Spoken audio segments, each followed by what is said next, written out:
Good morning, everyone, and welcome to EOCP 2020. I'm Kalpana Solanki, and it is my honor and privilege to be the CEO of the EOCP. Just starting things off, and we can start off with a few things. So just to start things off, first of all, I'd like to do a land acknowledgement to recognize that we are on the unceded territories of the Musqueam, Squamish, and Tsleil-Waututh First Nations. We did have planned for us a First Nations welcome, but unfortunately the speaker was unable to make it this morning. So just to recap in what we did in 2018. So there's some slides there from 2018 when we had our first conference.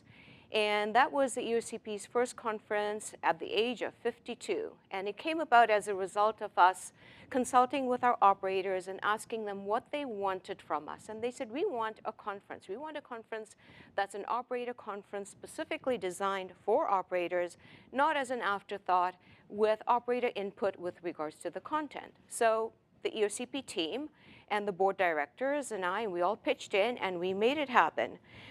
And as you can see from this first slide there, that was my selfie with the participants at our first conference. It was packed. It was 300 people, standing room only. We had a trade show. We had a gala awards event.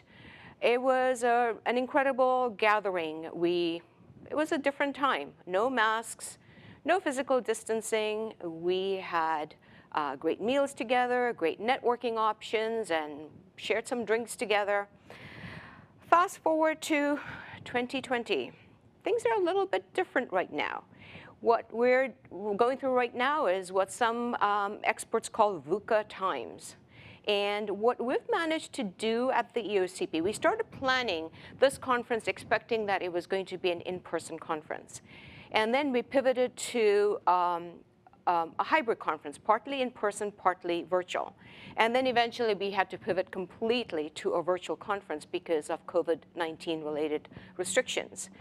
What we've managed to do, though, it speaks to the tenacity of the team and the board in terms of how we clarified what our vision was, what our role is at the EOCP in terms of meeting the needs of our stakeholders.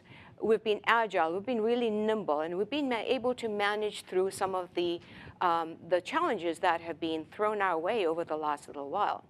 This is not an overnight thing that we did. It was actually a work in progress.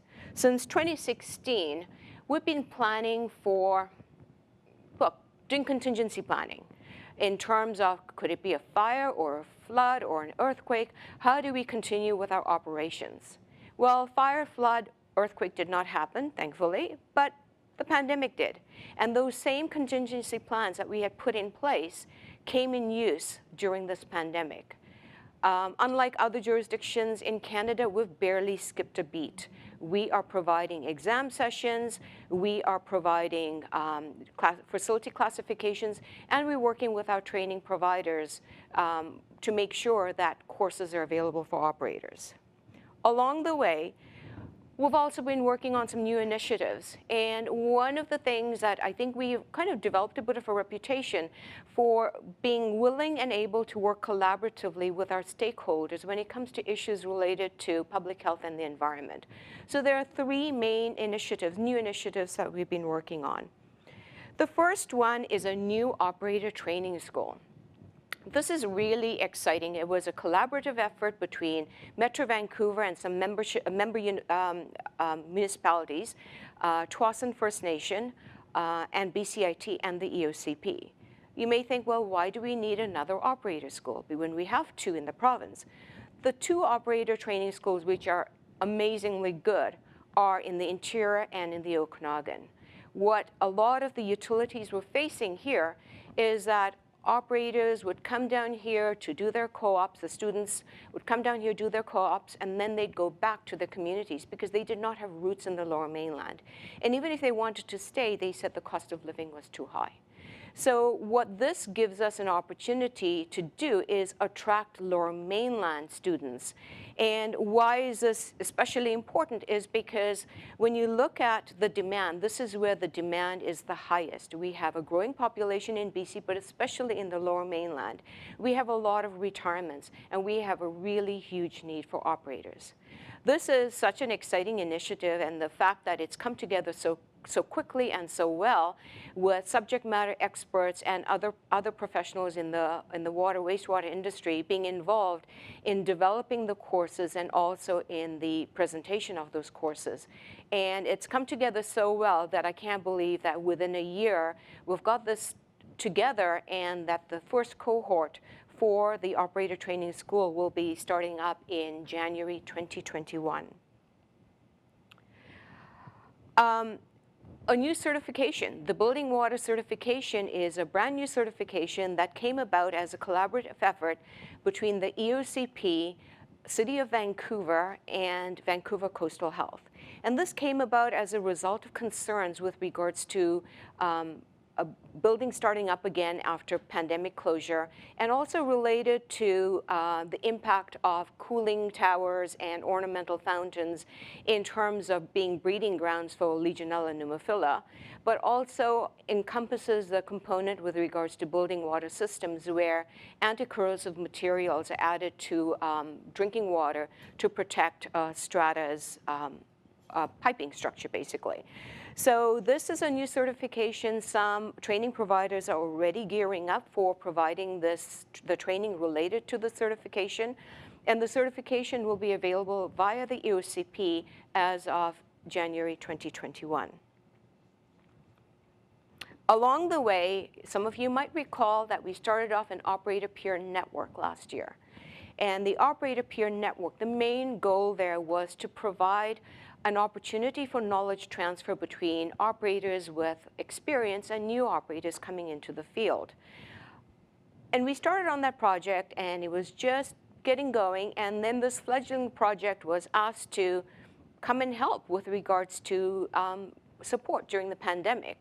So Dr. Bonnie Henry's team reached out to us and said, could we use your operator peer network just in case a community has issues with regards to meeting the needs of facility basically carrying on with operations if the operators get ill or need to self-quarantine. So I reached out to all the mentors in the operator peer network, and they all said yes, they would be available. Fortunately, I haven't had to call on them too often, but it's really wonderful to know that they are available and ready and willing to help to protect the drinking water and environment for 4.2 million people in BC and Yukon. All of the things that we do would not be possible without our great board. Our board works very collaboratively with each other and with the staff, and of course my amazing staff team who make life much easier for me in terms of getting things done. So I'll just mention them, but we are here, so it's kind of a little bit difficult to kind of pan around with the camera. But specifically, my staff team is Kim Eames, Stephanie Hall, Jenny Green, Lachlan Manzer, and then working from home, even though she's on maternity leave because she wanted to be involved with the conference, a big shout out to Heather Reynolds as well. So we have a lot of things going on, and we hope you enjoy the conference. And for now, I'm just going to hand things over to our board chair, Chris Lawrence.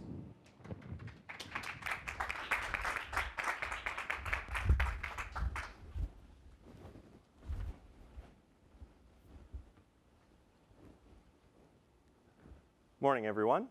I would like to say, on behalf of the board and the staff of the EOCP, I would like to say thank you very much for attending our virtual conference. This is, we're truly in unprecedented times, and I think we all would have rathered to meet in person, but that's not the case, and that's not the reality that we're living in today. I truly want to say thank you to all of the operators out there for your hard and diligent work. It's a difficult difficult to be in this type of situation right now, and your efforts are just fantastic. So thank you very much for that. I'll keep this pretty brief for those who know me. I don't I don't go on and on in speeches, but I would just like to say now is truly a time for reflection and what's important. And I've really been thinking about that a lot lately, and it really comes down to having the family and friends and being together. And so operators are truly supporting everything in our communities with clean drinking water, wastewater. It's so important. It's such an essential service.